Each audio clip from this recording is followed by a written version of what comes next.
Hi, everybody. So before I start, I just want to welcome Susan, who's doing a fantastic job of making these proceedings as accessible as possible to everybody. As a party, that's something that's very important to us, and we'll always strive to try and be as inclusive as possible. And we always welcome feedback where we may be falling down on that, so please, bring that to us. So what a video, huh? And actually, I've come up here this evening kind of slightly emotional after the standing ovation for the candidates, and then watching that video and just being at times overwhelmed by how phenomenal you guys are and just how much we've grown. And that right there is just an absolute tiny snapshot of just some of the moments that have brought us here today at our second national conference. So much bigger, obviously, but so much better and so much stronger. And it's phenomenal for me, who was one of the initial 6 people sitting around Roisin Shorthall's kitchen table, what seems like a lifetime ago, but actually is just 2 short years ago. It blows my mind that we got from talking about, what might be possible to actually being here in this room tonight with you guys. I work in HQ, so on a daily basis, I'm seeing firsthand the activism, the campaigning, the passion that's going into constituencies and branches and local area reps right across the country, places that I've never even visited, and there's SOCDEM candidates and SOCDEM people on the ground, some of whom don't even have candidates, but they're out knocking on doors because they believe in the message that sitting around that table 2 years ago, we had some kind of vision that we just knew things could be better, should be better, and that if we could somehow work together, we could deliver something better. The we that we envisaged delivering something better, Jesus, if we could have imagined that it would be a we like this group of we'd have been blown away back then. It's phenomenal. I'm so thankful for you. It's an amazing feeling. And obviously it fills me with pride to see the room like this, but the overwhelming feeling I have every time I'm in a room like this, I was at the Cork Think-In, for example, the overwhelming feeling I come away from these events with is excitement. It really is, and it's excitement at what is possible for our party. And sometimes in the press, we can be fighting against the tide in terms of we're small and we're new and we've an uphill struggle. We know that. We've always known that. It didn't deter us, and it doesn't deter you guys. That's amazing.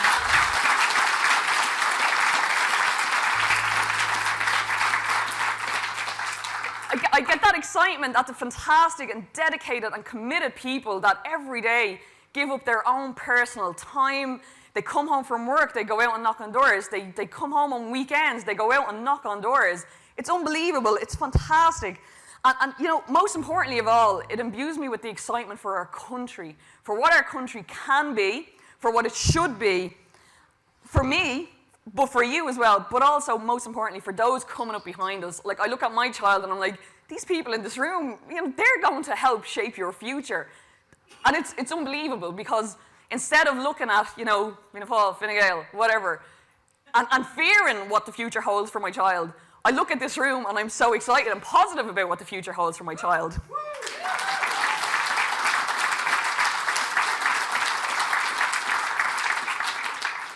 I'm filled with excitement for a politics that's centred on the we rather than the I, for a social democracy that's centred on universalism, for a social democracy that recognises, particularly in this age of Leo and his spin department, that recognises the need to focus on equality of outcome rather than equality of opportunity. There's very little point as Social Democrats, it doesn't matter how early you get up in the morning. If when you get up in the morning, you have to confront 20 barriers in front of you just to access the same opportunities that someone who doesn't have those barriers already has access to. That's not equality. That's not equality. We are not about, helping you pull up your socks to climb over those barriers. Our social democracy is about removing those barriers. Put everybody on a level playing field.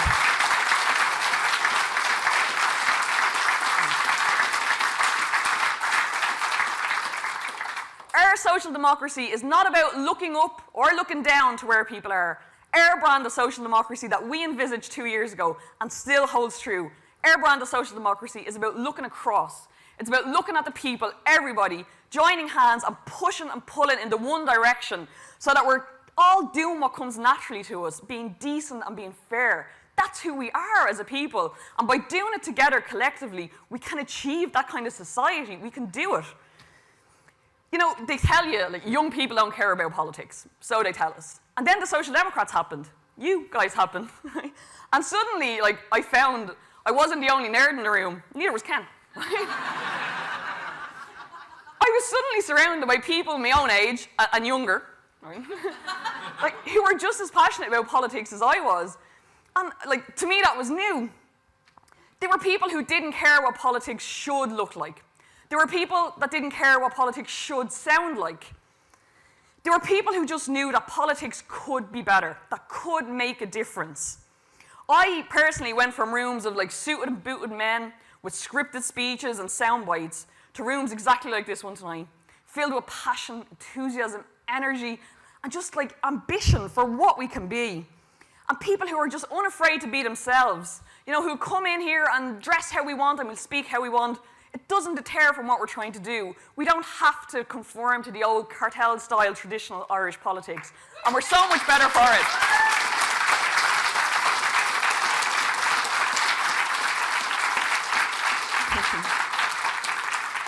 You know, I recall our fantastic outgoing chairperson, Sarah Jane Henley, and thank you, Sarah Jane, for your Trojan work.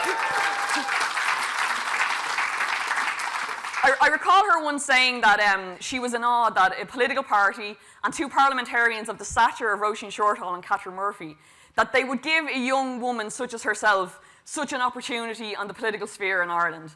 I feel the exact same myself.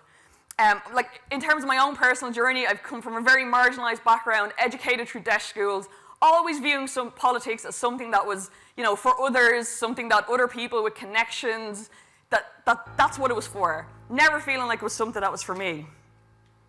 And then, you know, I just knew I had this passion to get involved. I could have had a chip on my shoulder, but I wanted to do something with it. And now I'm here, part of this movement, right? And feeling like we're really in the driving seat, that we're on this cusp of change in Irish society that we get to drive. And it just, for me, it means that I believe that we can create the space in Irish politics where never again will a young child, full of ambition and with a social conscience, but from a working class background, never again will she feel that politics is not the place for her. We are that place.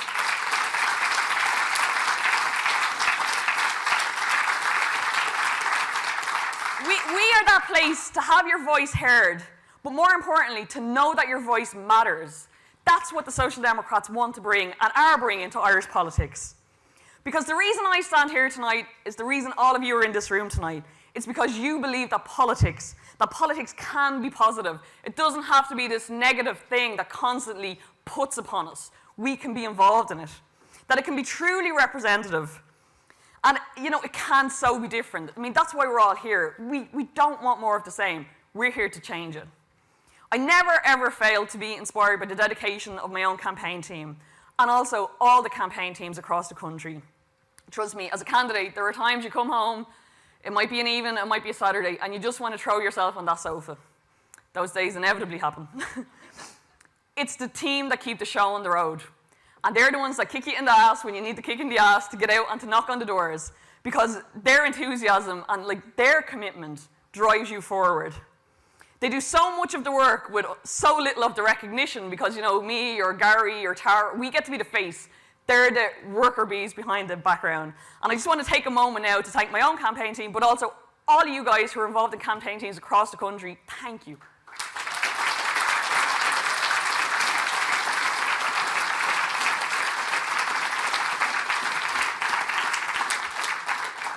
I really believe that together we, and I can unambiguously say this, together we already have changed the face of Irish politics. And that's just in 2 short years. Like, look around this room. Michael O'Regan from the Irish Times was here earlier, and he said to me out in the bar, geez, you know what really strikes me being here? Your demographic is so different. I was like, yeah, that's who the Social Democrats are. And he was like, it's unbelievable. I was like, yeah, that's us. You know, it's always been us. We've managed to achieve a room full of, you know, young, engaged people in just 2 short years. Imagine what we can do in the next few years of building. And how lucky are we that we get to do that building under the stewardship of 2 of the most formidable parliamentarians to ever serve in Dáil Éireann.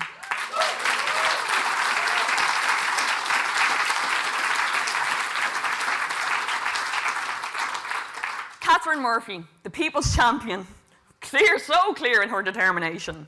So focused on doing what is right that to stop and think of any personal risks to ourselves is simply incomprehensible. I've had the conversations, I get the hand.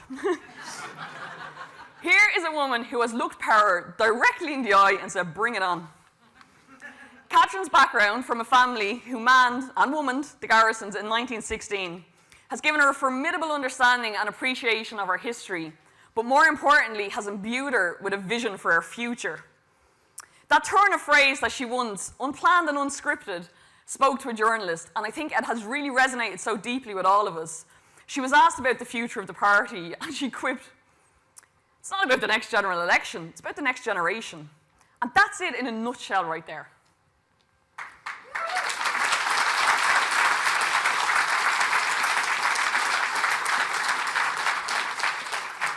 And then we have Roisin Shortall, one of the longest-serving members of Dáil Éireann, who has brought to our party a resolve and a fighting spirit that is unparalleled. When female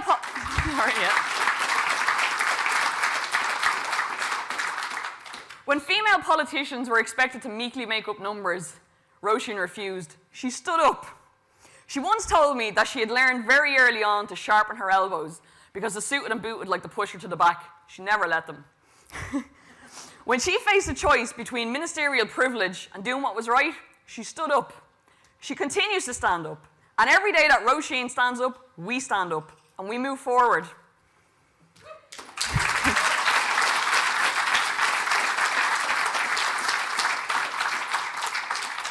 There are so many of us in this room tonight, and I know most of you, and also watching in on the live stream, who have ambitions to get involved in politics.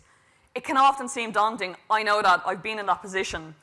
And that question inevitably arises, can I really juggle everything? It's a big demand. Which is why, for us, it's so inspiring to have two leaders who are proof positive that it can be done. They've shown us how it is done. Both have come through long careers, the slog of local election campaigns, repeated general election campaigns, not all of them successfully, but they persevered. They kept going. Both are women, both are mothers, and both are partners. And yet today, they are two of the most respected parliamentarians across the political spectrum. They are two of the most respected parliamentarians. They are walking proof that it is possible, that there is a place in Irish politics for anybody who has the will and the determination to make their voice heard in Irish politics. They are that proof.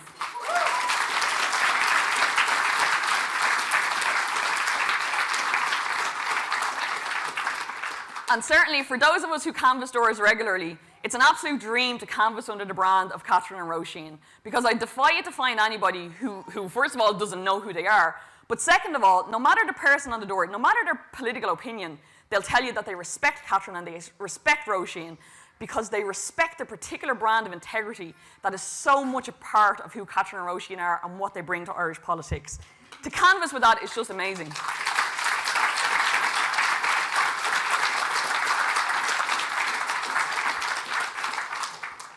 Most parties dream of having a leader with such vision and determination.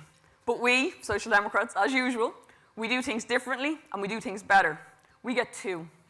Two leaders, with two leaders that other parties could only dream of. And now it is my unbelievable privilege, and just bear with me while I wipe a little proud tear from my eye. It is my unbelievable privilege to welcome to our stage Catherine Murphy and Roisin Shortall.